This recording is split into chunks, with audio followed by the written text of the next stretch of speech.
Hey to everyone who's just tuning in. Welcome to our talk with the current team for the exhibition Deep Fake. My name is Isabel Beavers and I was the curator of this exhibition working with SciArt Initiative and Super Collider Gallery in Los Angeles. If you are joining us today, we are here to talk about the work current with the entire team.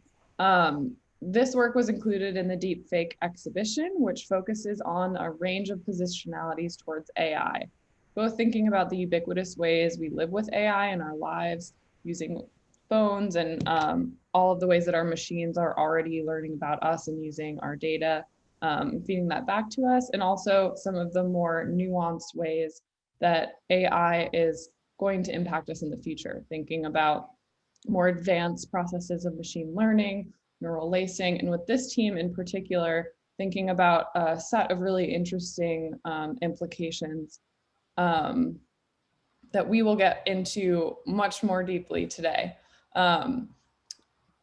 Super Collider Gallery and SciArt Initiative were really excited to host this exhibition despite the current COVID lockdowns in Los Angeles. And we were really excited to have all of these digital engagements that we hope allow us to share more about these works with everyone. So thank you for tuning in if you're watching this. And I will turn it over to the current team to introduce themselves, and then we can start getting into talking more about this really expansive and also really deep artwork. Awesome. So I'll hand it over to you, Ellie, to start. Thank you, Isabel. I'm going to screen share. And I think you should be seeing just a black screen with our current CAM logo. Cool. Right on. Okay. Well, hi, everyone. We're the Current team. And Current was born in mid-2019 as a research project and a speculative film proposal for the future of broadcasting cinema. At the time, we really envisioned the future of cinema as a kind of current or a stream of digital content that exists or is yet to exist. And we've continued to evolve this project remotely this year. We're super happy to share it with you and in this show and in this artist talk. So first, a little intro. We are an interdisciplinary and international team that came together at Stroke the New Normal. I am Eli Jotiva. I'm a Bulgarian intermedia artist and researcher working at the intersection of art and science. And I'm tuning in from Sofia, Bulgaria right now. Yeah, my name is Artem Kanevskih, and I'm the data scientist, data analyst, and I'm from Moscow. Hi, I'm Yanzi, but on the slide I'm Alexey Yansitov. Don't know who it was before, and I'm working in the field of 3D graphics, visual effects, animation, and all what's happening in 3D space. Hi, I'm Professor Ng. I was trained as an architect and a researcher and based in Hong Kong and London. Cool. So Current really emerged from the convergence of four core ideas. They're infinite live stream, personalization, volumetric cinema, and AI optimization or deep fakes. And it was a big research project that we produced during Stroke, and we want to show you this video that's a kind of short, condensed version of all our research and the context from which the film was born. Did you know that there are 13 million people streaming their lives right now? The self-streaming culture in Asia is exponentially growing, with hundreds of streaming agencies hiring broadcasters to perform for their virtual audience, often augmenting their bodies in real time. On a city scale, there are more than 350 million video surveillance cameras worldwide, recording petabytes of footage every day. In the wild, hundreds of cameras are placed in remote environments and on endangered animals, observing landscapes and their inhabitants. Meanwhile, in outer space, NASA's International Space Station streams a view of the Earth in real time at all times. Access to these streams has transformed the moving image into an endless current that a user can step in and out of at any time. This live streaming condition extends the human eye into inaccessible environments and non-human perspectives, all within the immediacy of the present moment. In the lineage of expanded cinema, Current asks, What may a form of expanded streaming look and feel like? The outsourcing of imagination to artificial intelligence can most readily be observed in the cultural phenomenon of generative adversarial networks and deepfakes. These neural networks work in binary manners. The former works through competing data sets, the latter in collaborative encoding. Both mechanisms recompose visuals by combining multiple data inputs and have the potential to generate infinitely long takes, which redefine the cinematic cut. As GANs shift to include three-dimensional inputs, they add a z-depth to the geometry and introduce hyper-real volumetric simulations of reality. Neural networks are being trained to simulate and reinvent time-based moving images by content mashups, introducing potent cultural ambiguities around the questions of authenticity. At the same time, they redefine the role of movie directors, collapsing pre-production with post-production, transforming cinema into an information-based transference. Within a live stream context, algorithms are capable of finding events within non-events, collapsing significant moments with the mundane and predicting outcomes. Current imagines how time might collapse based on viewers' engagement with AI-generated content, and thus form an algorithmically infused cinematic vocabulary. The contemporary advent of new sensing technologies is shifting the current state of visual content to include three dimensions.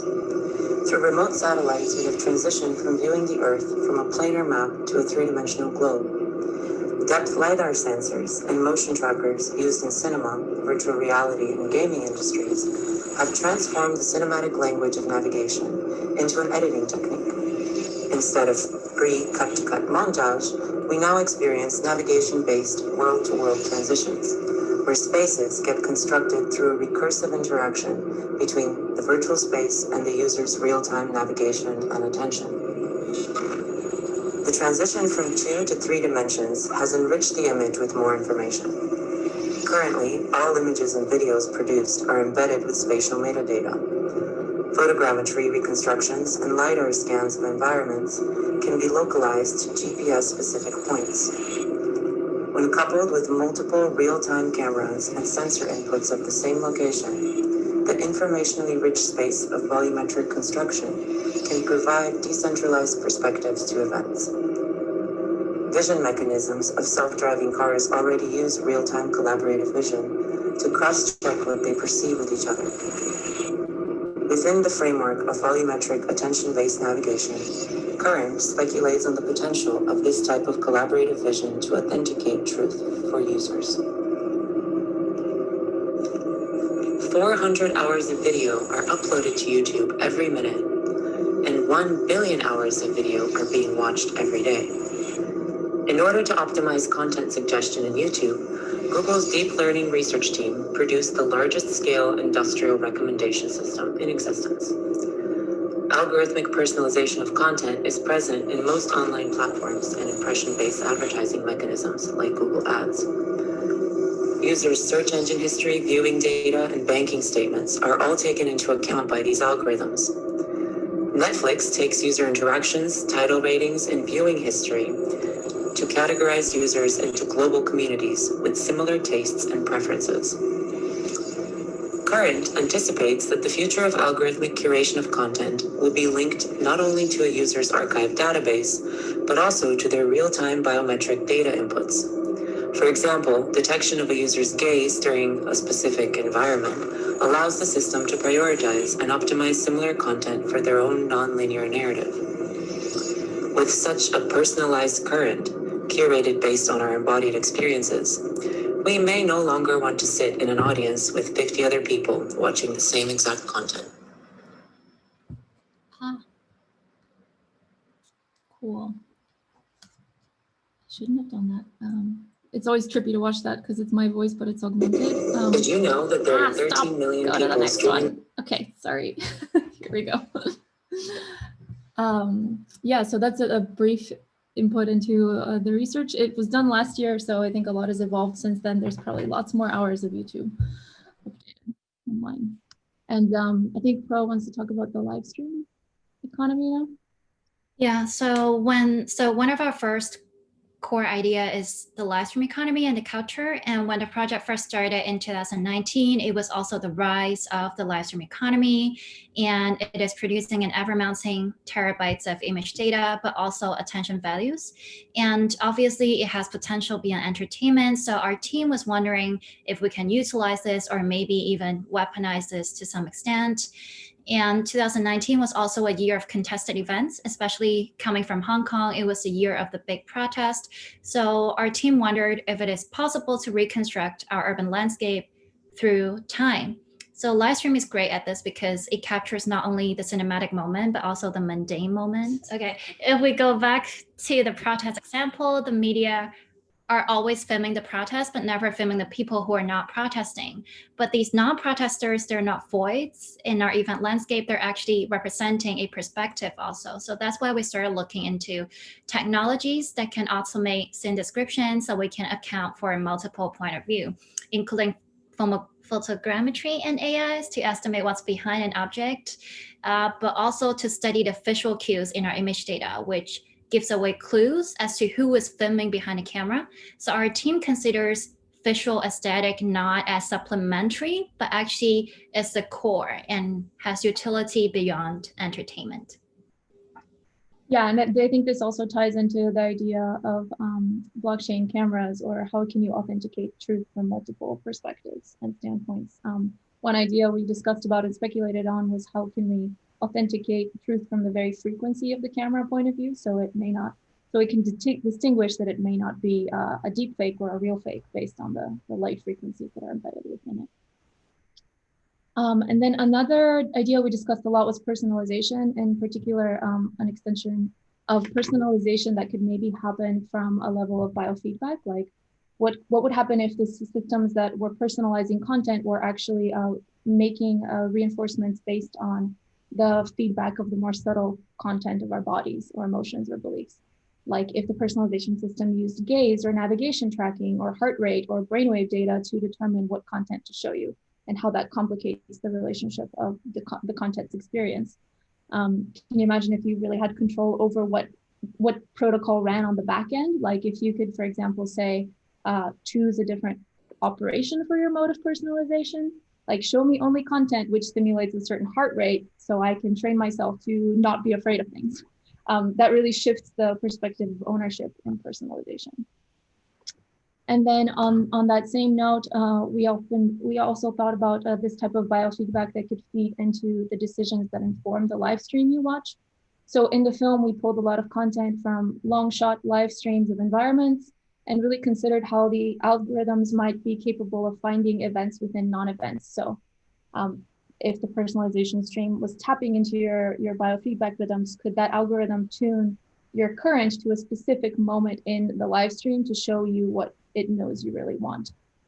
And how would our knowledge change from that? Yeah, so take that back into the live stream context with AI. AI can actually collapse significant moments with the mundane to predict the outcomes. So Current imagines how time might be collapsed based on viewers' engagement and thus form an algorithmically infused cinematic vocabulary, thus resulting in a human machine generated infinite stream, a current. Yay! And then we get to deepfakes and GANs, and Artyom is our expert on that. We also talk about using neural networks for to improve, to apply it to video, to cinematic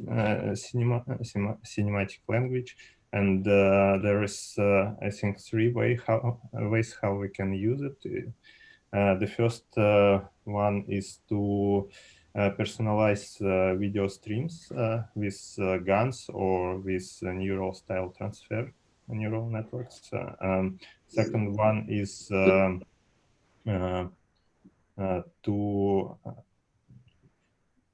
maybe to reconstruct 3D environment. So GANs can be used in different ways. Like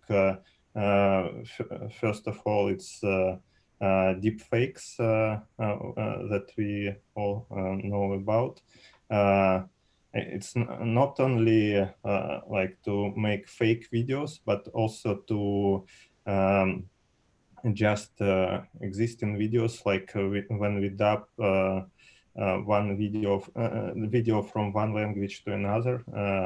GAN's very useful to make lip sync, and we can animate actors with like non-existing actors with GANs, like maybe those who already not with us, and so on.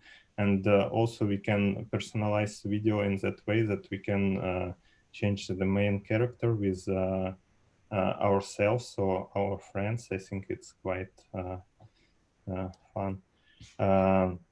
And another way is like it's quite new right now.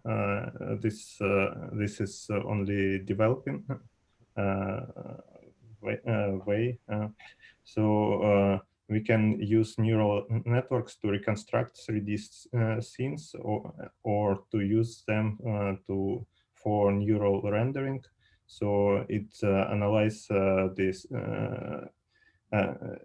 In case of neural rendering, it analyzes 3D model and find the way how it can be rendered in better way, like how we can change the style of the scene, like maybe weather, maybe the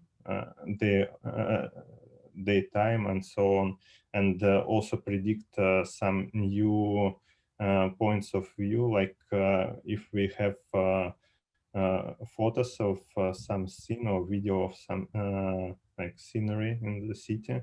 We can reconstruct a 3D model of it, and then by using these neural networks, we can predict some new point of view for the same scene.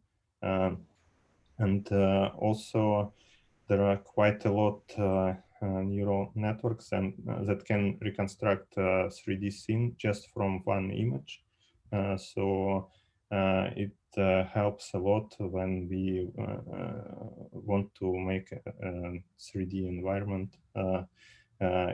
It works faster than photogrammetry and all the stuff that Yancy will talk about.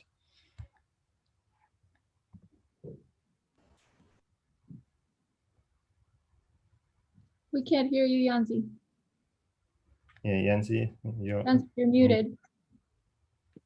Whoops, sorry. I just want to come back a little bit to the film itself, current film, and the way it was produced, because it was made in experiential way, because we wanted to try out all these technologies available, like in a raw, fast manner, in a more fast way, like taking something from GitHub, try, is it working or not, applying this to other neural net or other reconstruction methods, and see how it will look like. For example, most of the 3D environments in the film are reconstructed just from videos from YouTube. For example, slow TV, like man walking in Tokyo. We have some Tokyo scenery. We've been to Tokyo, but we had have no footage from the streets. So we just went to YouTube and just feed all this information to the 3D reconstruction software, and voila, we have almost every part of the world here in Moscow, and we can manipulate it the way we want. And for example, I also tried reconstruction of old footage, for example, post-World War, footage from Berlin and Potsdam. So you can just have this 3D data from the times where these 3D data were not even existed. So the thing is that we are talking about these technologies which can like surveillance us in 3D, but it's not about new devices watching the new situation. It's also have inverse so it works in both ways. So we can use new tools to reconstruct all the events and vice versa. For example, Artyom mentioned monocular depth reconstruction. So you can just feed just video from one point of view and then receive 3D scene, and you can use this for example, if we are talking about truth authentication, we can like re-investigate the crimes of the past and so on. And we were thinking about this situation in which these systems working in real time. We were trying to simulate this, or not simulate, imitate, because we have no funding for this big programming like software developing. So we made this artistic way, but a year later, like now, I see that what we were talking about a year ago is happening. For example, systems like Intel TrueView, you can see on the slide on right upper corner. It was made for broadcasting sport events, and this system allows you to experience this event in 3D in almost real time, and you have access for 3D replays. Like you can jump across the timeline, you can zoom, you can rotate, and at that point you can examine the event from different points of view. And for example, there is the question arises about judge on the field. This guy who is running with the team and trying to see. This is actually several guys running with the team, trying to understand where is the truth. Was it a ball? Was it a hand? Or and so on. So with this system, I think we can exclude these people from the field and use other algorithms for going deeper into this truth. That's why if, for example, if we have deep fakes, we will have deep truth. The actual concept of the truth is gonna be, let's say, deeper, because you can examine all these events and include all different POVs, opinions, and I think it's also a shift in the way we think, the way we perceive the truth, perceive the events, and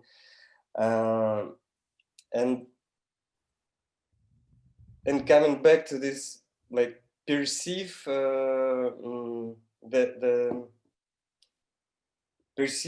the situation of perceive. If we're going more closely to this 3D world, which I think we are really, this is a trend. We are all moving more and more into 3D because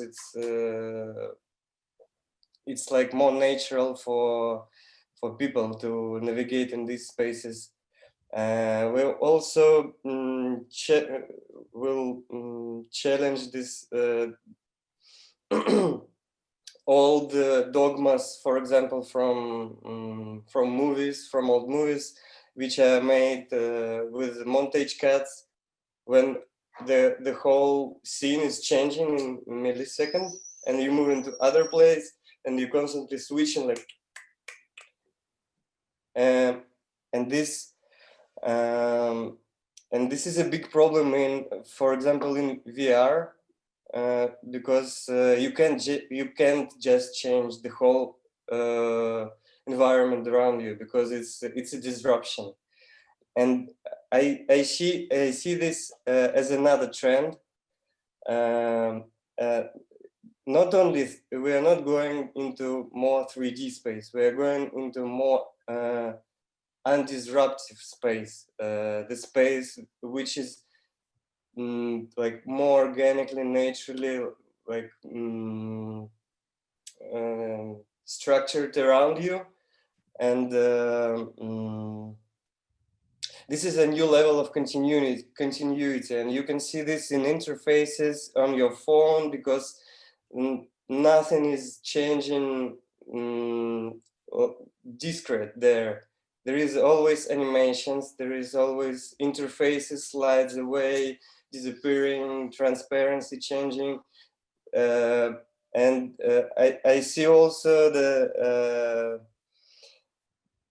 changes in even the calculation logics, because before we were working on CPU, which is integer, the numbers integer, and they are changing 1, 2, 3, 4, and so on. But right now, the whole industry is going towards GPU calculations, which is flawed, and even in these numbers, there is this change, which is 1.112, and like going towards some more smooth interaction, more smooth calculation, and also new ways of integrating other different medias in your space, including advertising. For example, if you are navigating in some 3D game-like world, you see the advertising prepared exceptionally for you, like personalized. You have your own POV, which is also part of the whole personalization system.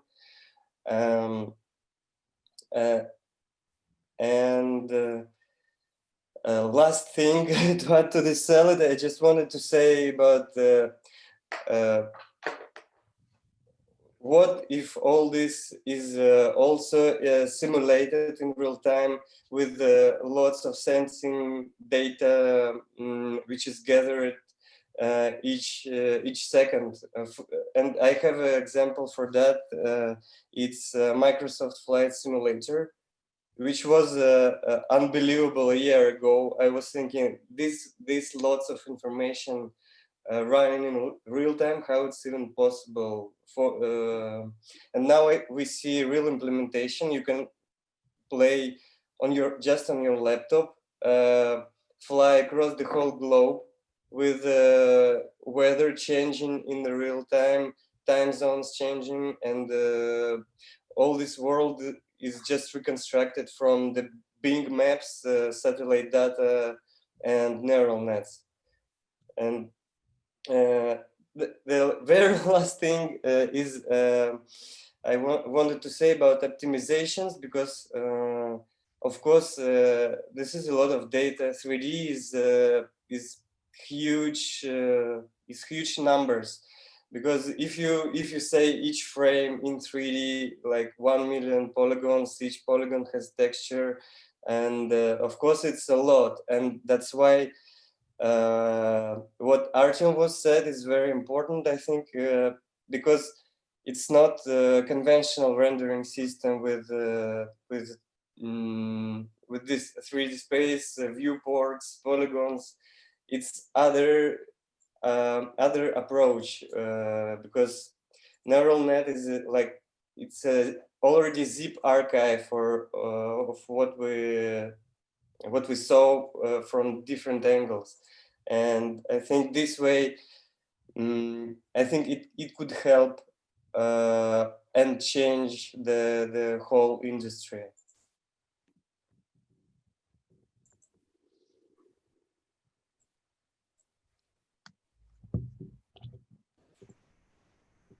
Yeah, so we also talk about how this reconstruction in the urban context is going to impact our built environment.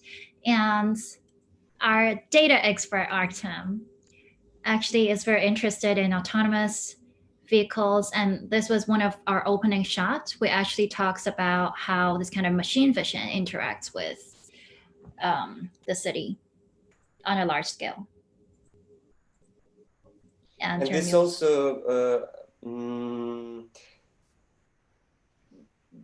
going to this huge pot of data, which you can apply for different situation, events, reconstructions, because it's always tracking, it's always saved on some servers, and these autonomous cars see the situation almost everywhere in the city. So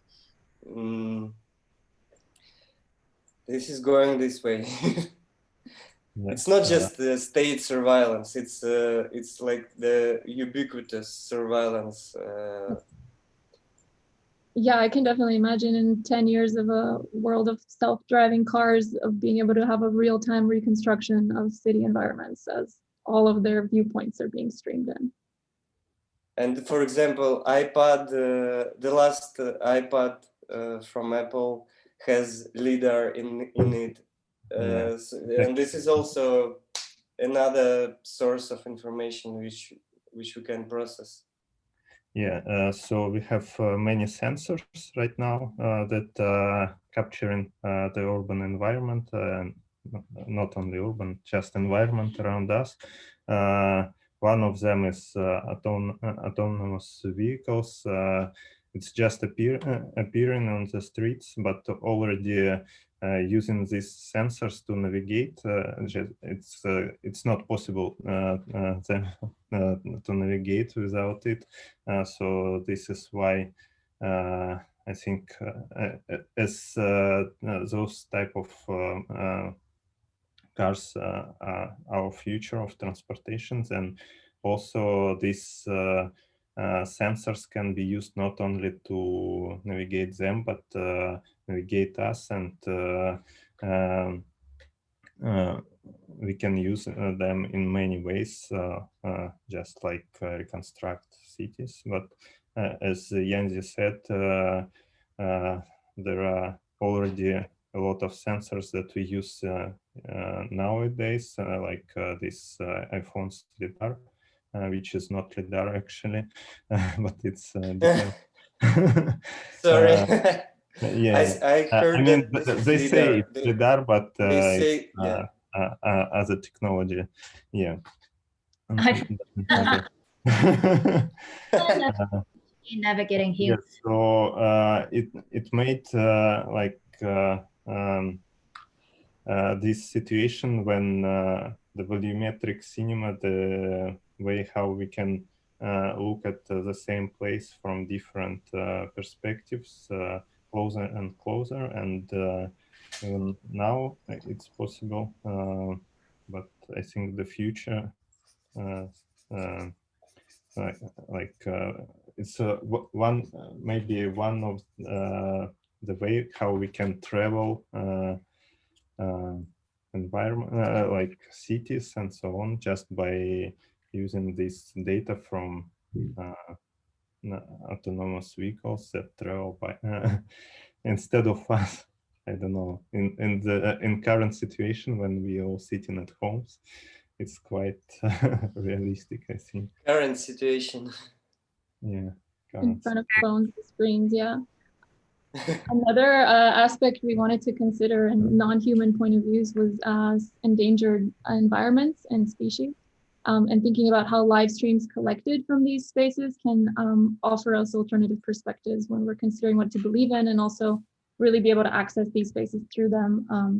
So in our film, we featured this 3D polar bear that's kind of navigating a mashup of 3D reconstructed scenes, and it sort of walks out of a reconstruction of a landfill in India, the Delhi's mountain of trash, and it passes through Watching the live stream of itself. Yeah, which was constructed through like lots of drone footage and lots of time overnight. And then it walks through this forest back into the city, all while watching a live stream of a real polar bear. It's a kind of parody on the state of endangered animals and environments, but also to think about how our ability to reconstruct from multiple vantage points can really bring us closer to some sort of objective truth, which is super important, particularly now in our era of fake news climates. And then we also have time voxels, which Pro might want to talk about. We can't hear you. This Zoom situation, it's fine. So actually, humans' exploration in AI is in its infancy. We are far from a general artificial intelligence. As a matter of fact, we might never arrive at one, like no one really knows. So it's important to think about how we outsource our imagination, especially within three-dimensional reconstruction. As machines and humans were good at different things, we're bad at different things. For instance, this cut that we generated with photogrammetry reconstruction, and then some of the cuts that we generated of Trump using autoencoder is actually an example of a partnership between human and AI. And so the machine learned to synthesize a negotiation between two sets of images or two sets of perspectives, while our team fill in the image gaps that the machine was not able to estimate. So from compression to reconstruction, the encoding and indexing of data is actually the key. And we're thinking about reconstruction not only in the computational processes, but also its social economic value. For instance, are we able to decentralize reconstruction processes? And decentralization is definitely a process that tries to distribute both rights and responsibilities. Like a lot of people think about decentralized as just about, distributing rights, but actually it's about thinking of who is doing what. And that encompasses not just human, but also machines. And one of the problems within a decentralized network is actually scalability, meaning the network load has to be light so that data can be synchronized fast from one to another node. For instance, from my computer to your computer to 100 million other computers. So we're thinking about lightweight three-dimensional computational processes. For instance, voxel is also a way, at least is more lightweight than using mesh. So we're thinking about what if we can take out one-dimensional axes and put it in a time dimension axis. So then we can have time voxels that preserve a temporal integrity in the data. So then we know when image moving from one frame to another, what was the order. So then we can preserve the truth in events. So voxel structure is actually also ideal for encryption. So we're basically describing a kind of blockchain camera system where the data input is going to be recorded and anchored in an immutable manner. So the next step of the project, our team is actually considering of pushing this authenticating multiple sources of data input to construct a sort of universal datum with this event data, so the system can update itself continuously, and new input of the same event can be compared to the datum to identify frauds or image manipulation. So of course, blockchain is essentially a distributed ledger that can act as a payment system. So the attention value in the live stream can be accounted for from frame to frame, which is actually our next idea, which we call the currency. Yeah, so in this type of micro licensing of camera views, and we were thinking about how those values can feed back into the environments or streamers where those views came from, further complicating our quest for multiple perspective authentication of truth. And we came up with this idea of currency, which is a speculative microeconomy for environmentally and socially contested spaces. It really imagines an access to other perspectives that can be micro-valued or licensed, and quite literally attempts to think about what our eyes see and how that can be converted into currency that benefits what we're watching. So the value of our attention is already being capitalized by big corporations. And we really wanted to think about what if this value were to return back to the sources and streams that it was generated from. So we also thought a lot about another aspect we took into consideration was this trend in social media about co-branded virtue signaling, and how social media platforms constantly allow users to kind of construct a performance of their digital identities based on what causes they support or how they're communicating values about their own goodness. Last year, also the first digital clothing sold for 10 grand. So we decided designed these digital clothings that our CG influencer could wear and present to the live stream they might be supporting of an endangered environment. And the kind of prototype for that is this sort of 3D reconstructed model. Like, let's think about and imagine if a user could navigate a point cloud model of an endangered environment or a socially contested event. This one here was reconstructed from drone footage of an iceberg to either like stream its real-time authenticated content or micro license a particular camera point of view that they could purchase as a digital wearable to signal their virtue online. Especially nowadays, that seems even more relevant. I have no idea how to go back from here. Sorry, here we go. Yeah, and finally, because I think we might be running low on time, thank you for having us in this show. I think it really helped us get together and make a 3D gallery, which stimulates our world-to-world transition idea. And you can check it out online at current.cam and support us and buy us a coffee so we can keep going.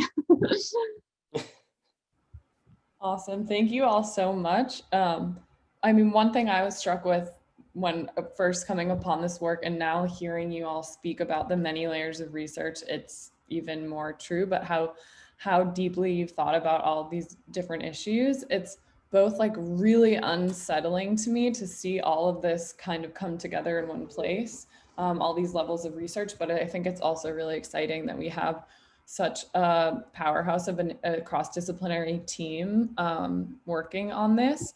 I wonder if you could talk a little bit about the process of collaboration between you all. I know that you met each other at Strelka, but I'd love to hear just how the team came together and what it's been like for you all to work together with your various interests, backgrounds, knowledges, and how that all comes together for current. Well, that's our favorite part, working together. Yeah, we definitely have a lot of fun, delusional, delirious kind of conversations where awesome ideas come out of. And I think it was a product of going through Strelka, where we were under a lot of pressure to produce this project in a short amount of time.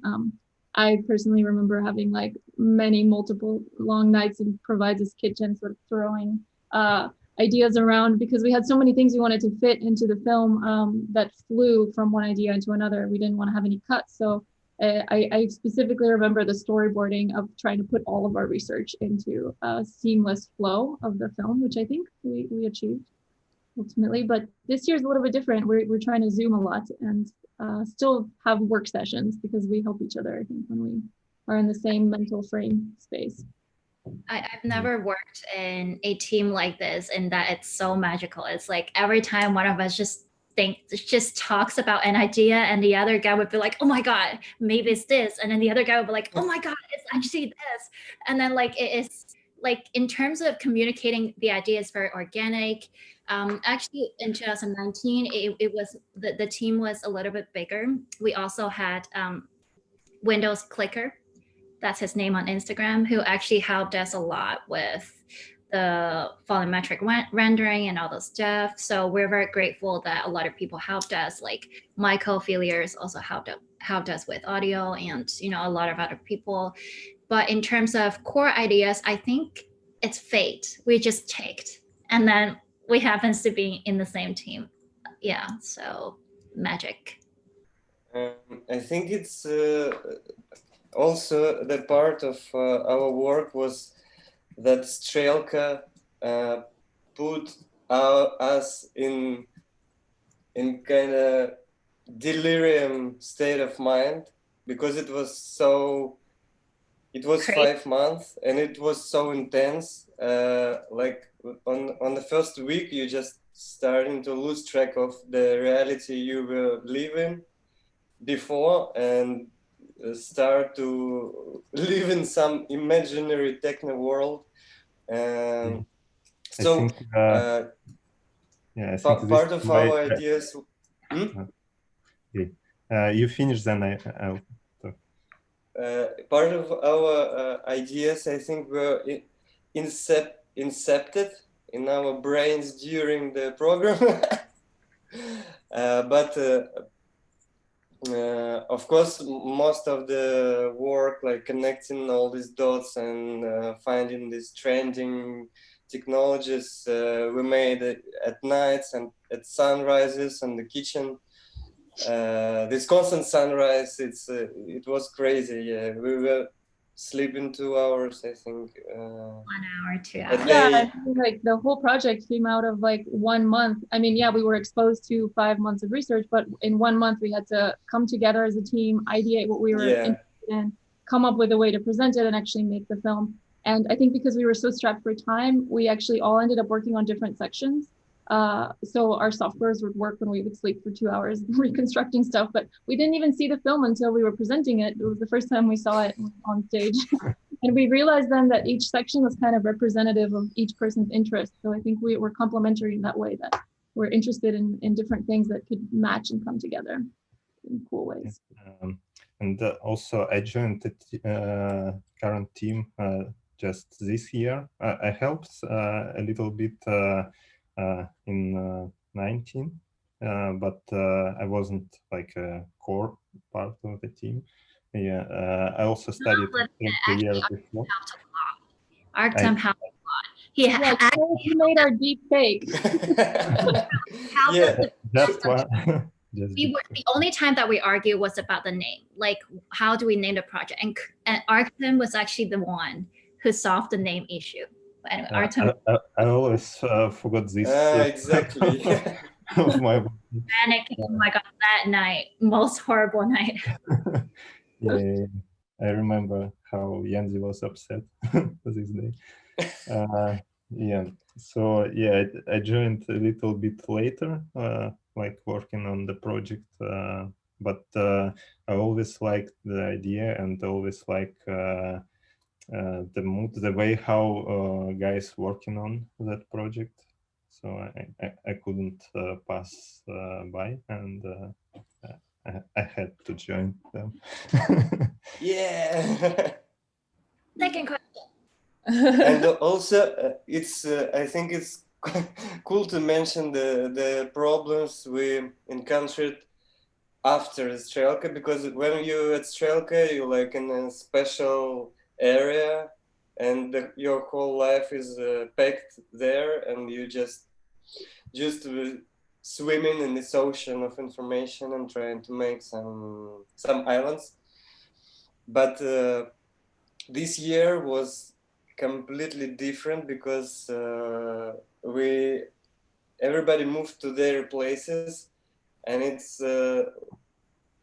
all time zones, I think. So this is a big problem for us to make a call when everybody will be in perfect brain condition, in full power mode, and because somebody's just woke up, somebody's going to sleep, and it's becoming harder.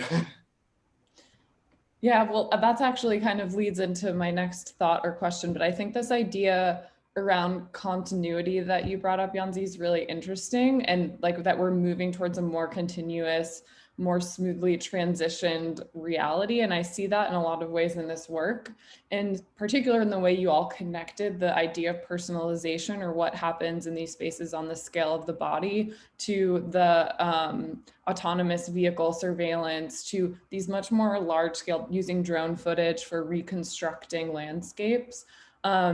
And the seemingly more continuous nature of representing those various scales that we now can achieve through volumetric cinema and through a lot of the processes that are integrated into this piece. But I think a lot about agency in these systems. And on one hand, you might think first that as someone who's doing a live stream has more agency, more control over the surveillance that they are electing to undergo through the camera that's recording them, versus the situations in which we are surveilled upon where we don't give consent.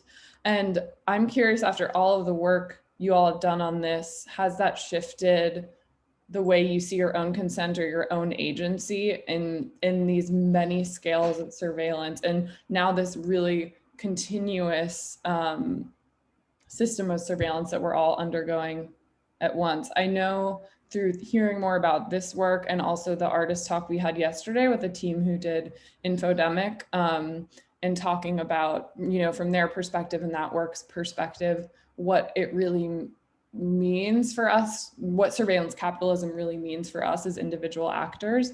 And I'm just curious to hear, I guess, on a conceptual level, but also on a personal level, how you all feel about that now in the world, in the surveillance state that we're all in, whether or not we know and are okay with that. Yeah, it's super interesting. I mean, especially in the era of the pandemic, it feels like we've been trained to be more comfortable with our image being used and captured and reproduced. I think in the beginning of the pandemic, I was more skeptical to do talks like this. And now it seems like you kind of have to, because you don't exist anywhere else in the world, right?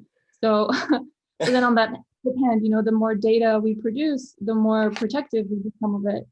So I don't know, I think we understand the implications of being monitored in these kinds of personalization algorithms more now, especially with all the cookie acceptances that have been streaming and happening more and more lately. So it's always a choice. I think some of us resist it and some of us embrace it, but it definitely has become the new normal. I think maybe the question is like, what gets done with the data, and can artificial intelligence really take into account multiple input streams, and what do we do with it as creatives and critical thinkers? I don't have an answer for it, but I'm constantly asking myself that too. Yeah. Yeah, I think like one of my science hero is Norbert Wiener, and he wrote a book which is called The Human Use of Human Beings. And then he was saying that, well, information is entropy in the sense that once it's get out in the system, you can't really control it or contain it. And it's actually a dream for any government or institutions to think that you can just control the flow of information. And I think 40, 50 years today, his vision is really realized. And I think in terms of data privacy, some people would think that if I like contain my data, then I'm protecting it. But for me, it's more like, how does individual realize the value in their data? So then they take control instead of saying like, we're not going to share our stuff. I'm not going to share with you, like you do your own thing. No, I think we're definitely a world that is more anchored in a network than just individual. So for instance, Ali was mentioning cookies. Like for myself, when I enter a website and then it pops up a cookie that I have to accept, I will think about, if the website is it's not worthy, if they're talking trash, I don't accept their cookie. But if the website is gold, it's telling me important information, I'll actually accept it. And I think of it as rewarding the work that they actually did for the internet. So it's a personal preference, but I think it's definitely a way to think about, you know, how value circulate, and attention is value. Yeah, so I would love to help individuals, just like the current team, to, you know, realize value in their work. Buy us a coffee. And I also wanted to add, for example, this surveillance and live stream, they are in constant play with each other. Yeah, because like surveillance is a state, and like, let's say live stream is like your own decision. Yeah. And who and how we use this information is way more complicated than the world before. And if you give the opportunity to surveillance, like for example, cameras were invented, and part of them went to surveillance, part of them went to just people. And this play produces new ways of interaction.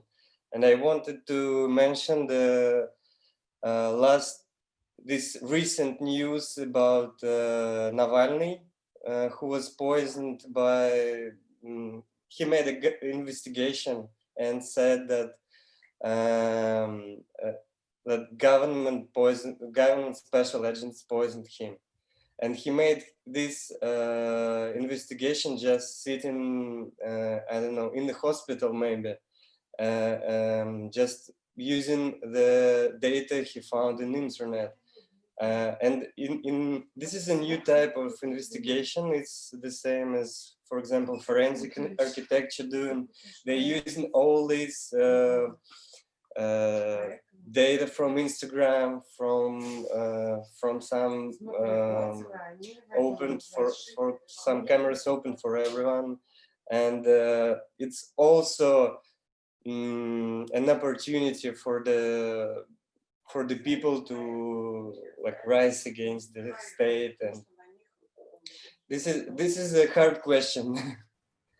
Yeah, this investigation is also interested that he bought on the black market the data from surveillance system. So he used surveillance data from the to find the guys from surveillance organization, something like that. So who was corrupted.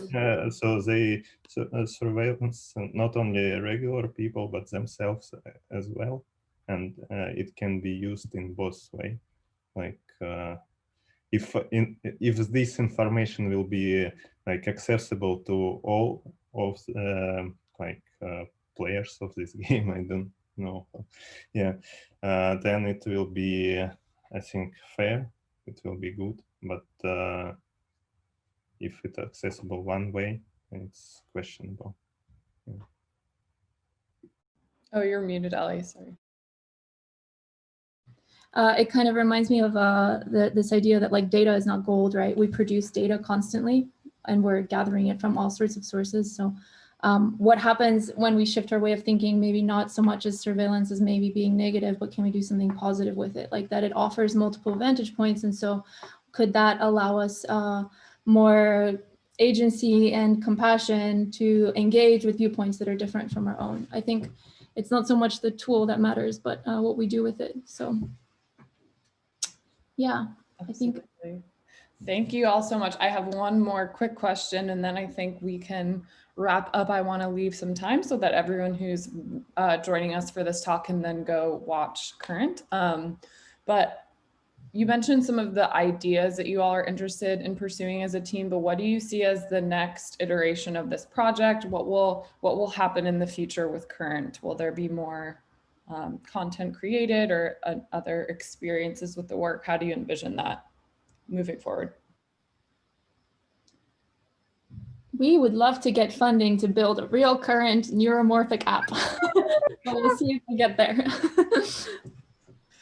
Yeah, so definitely. I think Ali mentioned an important term just now, which is the neuromorphic stuff. Actually, I think this year we see a lot of new hardware coming, neuromorphic hardware, and they're paired with neural networks beyond convolutional. They're doing like spike neural network. We actually has 2 layers of feed-forward system. So then it can comprehend more high-dimensional data, and it would definitely benefit 3D reconstruction.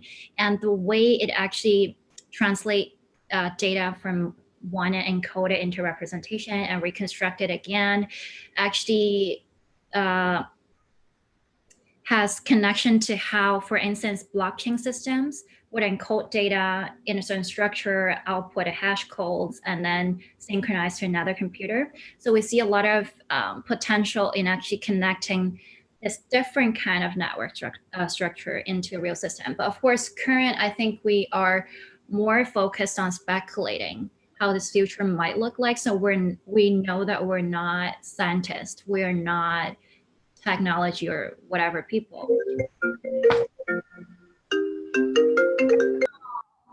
So we're like focused on, like spamming people with visuals to stimulate them into thinking well, what are these technologies going to bring us in the future, whether it's good or bad? Yeah, that kind of direction. Yeah, the thing is that why we went in more artistic branch of we can move more technologically specific, but we decided to go more into artistic view because we can like try to imagine the whole thing, which is the whole thing to come, because when you go just into one technology, it's like narrowing the understanding, because this is the system evolving. That's why it's important to try to think like about this as a whole thing. That's why most of the parts in our like video and technologies we use are not like perfect. They're not like professionally applied. They're not real time maybe, but on top of that, this is the intention of trying to imagine this as a new world. And of course, we'll continue this way. Sorry. But I would love it if we could develop also a community currency, a kind of like non-monetary value of connection. Think about that in a deeper way, especially since we're all stuck behind screens. yeah, and I also study neural rendering right now, and I want to make some real current stuff. While Yanzi will make speculative part. Yeah, real, yeah. Fill in the gaps. Yeah.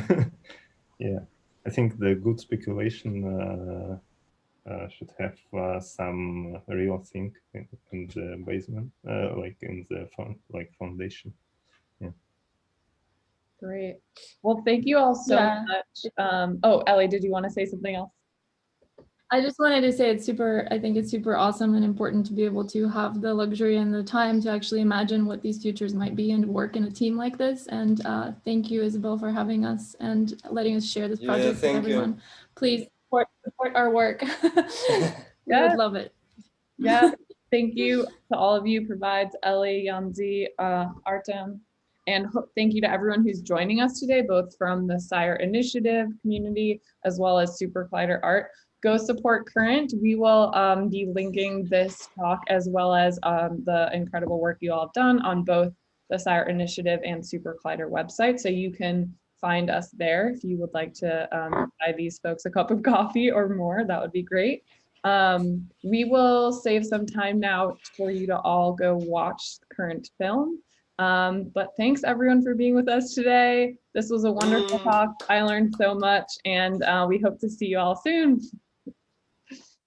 Bye, Thank you, Isabel. Thank you.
看到了改革开放的中国加速度，看到了将改革开放进行到底的中国决心。我们改革的脚步不会停滞，开放的大门只会越开越大。很多港澳台居民拿到了居住证，香港进入了全国高铁网。一个流动的中国，充满了繁荣发展的活力。无论国际风云如何变幻，中国维护国家主权和安全的信心和决心不会变，中国维护世界和平、促进共同发展的诚意和善意不会变。我们将积极推动共建“一带一路”，继续推动构建人类命运共同体，为建设一个更加繁荣美好的世界而不懈努力。到来，祝福中国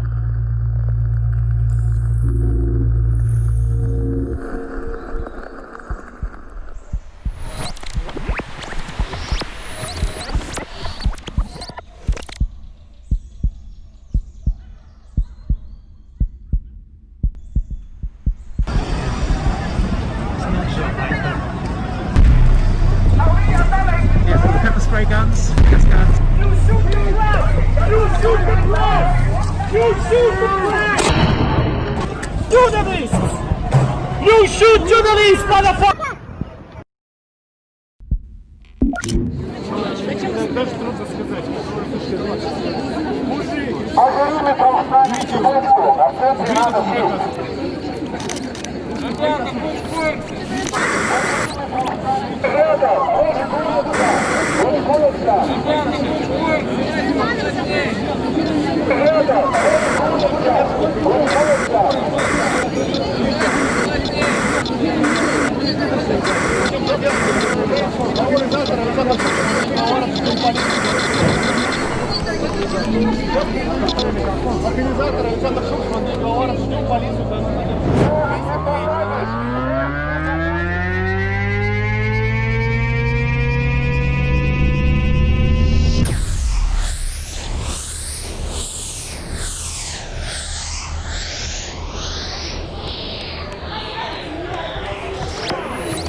Thank you.